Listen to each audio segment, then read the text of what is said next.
You can't get swept by the Giants. And the Saquon stuff, Wild showed one graphic, I'll show another.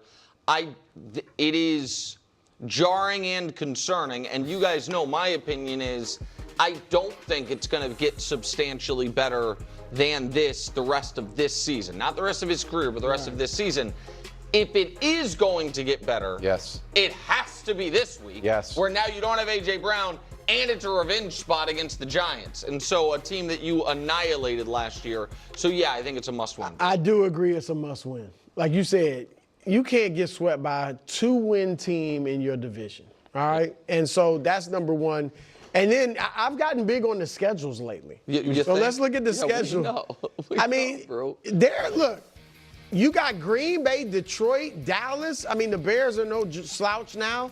The Chargers, Bears are no slouch. The Bills, and the Commanders. I mean, at that point in the season, at least week 16, they may be fighting for a wild card spot or something. So you cannot lose a clear game you should win when you've got some of the best teams in the conference coming up. So, and then obviously in the league with the Bills. So, yeah, this is a must-win. I think, and I'm followed your reasoning on AJ. I don't think it'd be the worst thing for them to go out there and cook without AJ. There we go. I'm not saying you want to trade him. I'm just saying, give him something to think about. That's where I'm at. It is a must-win for all those reasons. But when you listen to when Jalen Hurts was asked about the Instagram post and his response, my singular focus is the collective. Mm-hmm. Yeah. If your singular focus is the collective, and the collective, minus A.J. Brown, goes out there after we see this using me, not using me, or using me, however it was phrased, and you actually execute at a high level, that sends a message not only to the collective, but even those who aren't always so collective within the collective, and that being A.J. Brown. Like, we all know how great of a player he is, but sometimes as a leader on this team, and I believe that Jalen Hurts is the alpha, is the leader on this team, you have to send a message. Like, it's not just solely about you. We want to get you involved. You will be involved. Should you be involved more? Possibly. But we can still go out here and we can go out here and play at a high level offensively and in the pass game, even when you're not available. I think that's important. Can I ask you a question? Kind of off A.J. Brown. We don't really want to make him a story because he's not going to play this game, but he kind of is. The last 2 games, A.J. Brown, 10 catches on 15 targets, 201 yards and 2 touchdowns. And we're like, maybe he's not getting, like, is that a satisfactory? Well, yes, but wasn't it? I mean, what in the last game? He had 2 against the Vikings. Right. So but he still had 6 catches for 80 yards against the Giants. It wasn't, it was a loss, but he was still getting targeted. I don't know. It's not like Which is why you don't need to be tweeting or Instagram posting, using me but not using me. I'd like to see Saquon get going. He had a comment of like, we're winning. It's not how I want it to look. But he specifically said it's not the 2,000 yards. He's like, I hate that narrative. It's on me. Do you buy that? Or at least like he's addressing it's like it's not. I can still do it. I don't buy that. I think it is. I think everything that happened last year has led to this year. And this is not supposed to, I hope this doesn't read as like a super harsh criticism because it isn't meant to be, because I think it's totally natural. But like Saquon going into last season had the team that drafted him basically be like, after you had an opportunity to sign him to a contract, didn't franchise tag him, and then lets him walk to a divisional rival. He has that extra motivation, and then also has the best offensive line he's ever had, I would imagine, peak motivated, gets the extra boost of, holy crap, this is what it's like playing for a good team. This is what it's like being on a winning streak. All of that working for him. Has one of the greatest years in NFL history. Then this offseason, he is more marketable than ever, has more stuff going on than ever. I don't know how much you guys listen to NFL radio. He's in a bunch of like audio commercials. He's like, I'm the shushing champion and the rushing champion. They got all that and the 480 touches. and you get paid again, and you're the champion. So it's all of that stuff. You're a little beat up. You have a little less of a chip on your shoulder. The offensive line's not quite as good. All of that is in a stew that has led to this. Like, I think he then bounces back. I just don't think it's going to be this. Yeah, it's all in a stew that you just dump on the floor because it's a whole bunch of nonsense. It's called nonsense stew. Let me tell you right now. I want to start with this because I've filmed commercials. I've been in commercials. I've done these things. Okay, so like I'm not Saquon Barkley. I'm not Jalen Hurts. I'm not Mr. Famous Guy. But I've been in commercials. Massive brand for massive brands. Champion. Tommy Hilfiger. I can't even think of Microsoft, Xbox, like just a bunch of things. So it's not like little random things. Like I've been there. Okay, obviously me working and being in those things are a lot different than if it's Saquon Barkley. But the point that I'm trying to argue is that people who try to always act like commercials and things like that are distractions, it's not. It's really, really not. It's like a day of work. And again, that's for someone like me who's not famous. For someone like them, like they are going to be so much more buttoned up and on schedule and on time to make sure that everything's really easy, right? Like, those other brands that I've done commercials for, like their objective is not to make me as happy as possible. When you're filming a commercial with Saquon Barkley or something, the objective is we're making Saquon happy, right? So like, believe me, like I had it harder, and I'm telling you that it wasn't that hard, okay? That it's pretty basic, pretty status flow, and I had to take like a regular plane or like a train or wherever the specific job was at the time, whether it was Denver, New York, LA, whatever, and like these guys are flying private, they're on jets, like it's just nothing. It's nothing. So stop with that narrative. That's a whole bunch of nonsense. Saquon Barkley is like one of the hardest workers in the game, okay? Like he goes all out. So now to pretend like he's distracted or not putting in the work is insane. To act like Saquon Barkley still doesn't want to dominate because he's got not as much to prove or whatever is insane. And the fact that now that he got paid is insane. And it's strictly the O-line is banged up. The passing game hasn't been as efficient as you would want it to be. There's issues with coordinating. That is the stew. But it's really more than anything is the O-line. You can make the argument, and I'm not necessarily making this argument because I don't know. I really don't. We need more time. Kevin Patullo could actually be an awesome coordinator, but he can't get the run game going because the O-line is just not good right now. Now, you could maybe make the argument that Kevin Patullo is a somewhat contributing factor to that. Again, I don't feel the need to drill in too deeply, but at the core of it, the O-line has not been able to be as good. And you need to have at least somewhat of a good O-line to have a great run game. You can't just have a great run game in isolation. You need someone to be able to give you some room to run, some moves to make, combined with the fact that their play calling has been very predictable, at least earlier on in the season, where everyone knows you're running, so the O-line hasn't been good enough, and you're predictable in your run game, so that's what leads Saquon Barkley to struggle. It's very basic. It's very elementary. It's very simple. We don't need to invent other reasons why it's happening. We just don't. It's just nonsense. It really, really is. And it drives me insane. But now let's actually talk about the game. And if you're watching this video, I had already posted a separate A.J. Brown video because they were trying to be all dramatic about A.J. Brown and this, that, and the third. And so I made that a separate video that's its own conversation entirely. I do understand what Greg, though, is saying. And I do appreciate that perspective of being successful and balling without A.J. Brown and whatnot, and having A.J. maybe settle a little bit with some of the energy that he's putting out, because A.J. is obviously having some restless energy. But about this game specifically, here's my issue with this game specifically.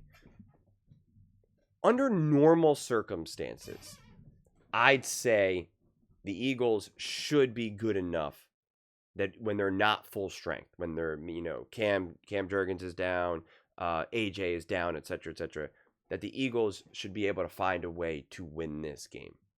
And at the core of it, I do believe that. I do believe that you shouldn't just say, oh, well, Hurts and the Eagles need to be full strength for them to be able to win. But there's 2 points that I want to make. One, and I had said this last year. You check the tape. I had said it, I think, after the Bucs game, where I said the Eagles very much are the definition of a team that's greater than the sum of their parts. That when you just take away one of the pieces, whether it's Saquon, whether it's Devontae, AJ, Mylott, whatever it is, it's just things really just slow down significantly. That what makes this team special is that when they're all together, they're able to put it all together in a pretty intense way, which we literally saw. Like that was my take. And then months later, we literally saw exactly that. Like that's how you get Saquon Barkley setting the record. That's how you get the Philadelphia Eagles setting the record for most points per game throughout the playoff run. For the most, I think also like most total points in a playoff run, as well as the most points in a conference championship game individually, as well as conference championship game and Super Bowl combined scoring net. Right, like that's how you get that. Like that's why I always push back when people say like, "What if you put so and so on this team? They'll be even better." And it's like they literally set record. They literally like you couldn't win or do any more than what the Eagles had already done. And so. And I'm always okay saying that because the comeback to that is always like, oh, so-and-so needs a perfect situation to win. And it's just like, I'm not interested in having that conversation of like, what some quarterback can or can't do, or what coach or what team can or can't do without all the pieces. Because people will say, well, what about the Bucs? What about the 49ers? And they'll say like all these players and teams have injuries and whatnot. And it's all true. It's all absolutely true. But let me know when those teams, when they're full strength, win Super Bowls. Because we haven't seen it. We haven't seen it. So I care less about that. I care less about what the Eagles can look like when they're banged up. Because I know what they've done when they're full strength. If they hadn't won a Super Bowl, if they hadn't gone to multiple Super Bowls, then I would say, okay, yeah. I'm more open to that conversation. But I care a lot less. I care a lot less. With that said, though, to continue that thread, I am firm. They absolutely should still be able to find ways to win. Maybe not against the best teams when you're banged up. I will always be firm on that. But when you're talking about the lower level teams, and of course now, a division rival, it adds a little bit of a hiccup to, to that sentiment. But I would still expect that the Eagles should be able to win. There should still be enough there for them to win, for them to find a way to win. Unless it's one of those games where they really can't protect Jalen and he's pressured like 20 sometimes, right? Then I'm going to like, all right, that O-line really is struggling. That's different. But if there's a semblance of protection, then yes, having Saquon, having Devontae, et cetera, should be enough. The defense should be enough. But I think John Middlecoff really did highlight this pretty well, that like the depth of the Eagles only goes so far, that they're so much more reliant on their stars because of how this team was built and winning a Super Bowl, that you lose depth when you win a Super Bowl like this. So you're going to be so much more reliant on your top stars. Like that just is what it is. They're going to be more reliant on their stars than say maybe the 49ers. We can just keep naming names, keep naming teams. And I'm okay with that. It's the burden of winning a Super Bowl. It's why it's so hard to, keep winning. The other thing is I would put more on the shoulders of the Eagles to win this game. And again, I'm going to be a broken record. They should still be able to win. They should still be able to find a way to win. But when you don't have continuity in coaching, especially now we're talking about offensive coordinating, when you start to have injuries, when you start to have people go down in the O-line, when you start to have, big pieces like an A.J. Brown go down, it is very hard even on experienced coaching staffs. And that's why I like to point out Shanahan, because Shanahan did a terrible job last year dealing with the injuries. Sean McVay had done a bad job dealing with the injuries. He needed that team to get healthier. He needed that O-line and Puka Nacua and Cooper Kupp to come back. Otherwise, Stafford and the Rams went nowhere until they got healthier.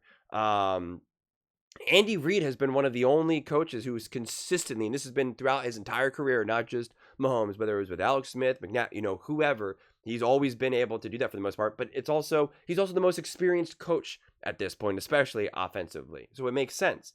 Bobby Slowick did a bad job. There's an argument to say that, hey, Bobby Slowick is actually a really good offensive coach. But when you keep having, a bad O-line and receivers going in and out of the lineup, a young offensive coordinator is going to struggle to figure out how to solve that problem. I think that's totally fair. It's totally fair assessment. And so with Kevin Patullo right now, I don't know many Eagles fans who have a ton of confidence in someone like him. And so when you are now taking a huge piece away from this offense, to me, it's more on the coaching staff. I say this so regularly because we're always dealing with injuries. It's the coaching staff that puts these other players in positions to succeed. It's not Jalen Hurts. It's not Josh Allen. It's not Patrick Mahomes. It's Andy Reid. It's Mike Tomlin. It's it's Sean McVay. It's Shanahan. It's Sean McDermott. Sean McDermott has done a terrible job defensively dealing with injuries. He just has. He has to carry some of that burden. On the flip side, Spags, with some of the injuries that they faced over the years, has done a brilliant job, right? That's the reality. So, is it a must-win for the Eagles as a whole? When you take a real giant step back, yes. When you zoom in a little bit and you realize the nuances of it all, you're like, I don't know, it makes it harder. Yeah, it's just that's just the way how I'm looking at it right now. But again, I'll say it one more time. I can't be firm enough because since I really am trying to, have a more nuanced conversation around this, I fear that some people are going to be like, oh, Eagles, how could you say they shouldn't win or this or that? It's like, I am. They absolutely, the roster should be good enough. The team should be good enough. The coaching staff, in theory, should be good enough. But I'm just definitely very much open because if I've seen McVay struggle, if I've seen Shanahan struggle, if I've seen established, great offensive minds struggle in similar situations, I don't know. Why do I think that Kevin Patullo is just going to just automatically be successful? I don't. That's not where my mind is going to go right now. So I'm fascinated. You'll learn a lot about it, Kevin Patullo, because I understand AJ Brown hasn't been this massive force in this offense this season, but he's still insanely important. Apparently, Spags told Greg Cosell that AJ Brown is the most important person on defense for the most important member on the offense for defenses to have to focal, as a focal point, even with Saquon and all that. It wasn't Saquon, it wasn't Jalen, it wasn't Devontae, but it was just, what AJ Brown brings to the table and how it kind of transforms this offense and just the approach and the game plan itself. And so, how does Kevin Patullo navigate that? And maybe it's even easier for him, actually. Maybe taking out an AJ Brown actually simplifies things for him. Maybe it simplifies things for Jalen. Again, I don't know. It's those are genuine question marks for me. So I'm excited at the idea to find out, to see, but I'm just not going to make these all or nothing statements with it, with them right now. And I already know it because I already fear everyone's going to be like, oh, what, Jalen Hurts can only win when he's got AJ and Devontae and blah. And it's just like, one, that's not true. And two, again, let's see what the coaching looks like. Let's see if the O-line is struggling. Do they have a game plan? Do they have a way to get the ball out of Jalen's hands quickly? Are they able to get receivers open? What you got to just let the game unfold before you automatically say, what the conclusion will be, win or lose. But yes, I do believe it's a must win for the Eagles. And when you look at their schedule as well, I do think it's a fair point that this is the game to win, right? The Packers should be tough. The Lions will be tough. The Cowboys will be tough. The Bears will be tough ish. Again, when I say tough, it's all relative.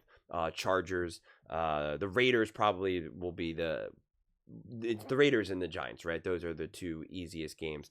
And the Commanders, like I said, we'll see how healthy they are by week 16 and week 18. If maybe Jaden has been shut down for all we know, who knows? Yeah, coming away with a win here definitely matters. And I think it also just matters from a belief standpoint, not even just from a schedule standpoint, but from hey, we turned the corner here. We had a couple tough back-to-back losses. We rediscovered ourselves week 7 against the Vikings. We're a great team. We're a top team. And a great team and a top team would absolutely take care of business against the New York Giants this time around, right? They would absolutely be like, that was really cool. You had that moment. That's all it is a moment. And guess what? You got fined for that moment. So good job. Good job. So we'll see. We'll see. But those are just my thoughts. I'd absolutely love to hear yours. What do you guys all think about the Philadelphia Eagles? Is it a must-win game for the Eagles? And how do you expect them to be able to play, missing an A.J. Brown and whatnot? Let me know in the comments below. I read every single comment. So whether you agree with me or disagree with me, either way, let's get in some discussions. Let's get in some fights. But ultimately, let's just have some fun. And please do consider subscribing. We're building an amazing community here and absolutely love to see you part of it. I want to build something that we all generally feel connected to. Something that we're really excited to be part of. I think we're well on our way to doing it. Please don't forget to give this video a thumbs up, as it really does help with the visibility and the algorithm. Thank you so much. See you next time.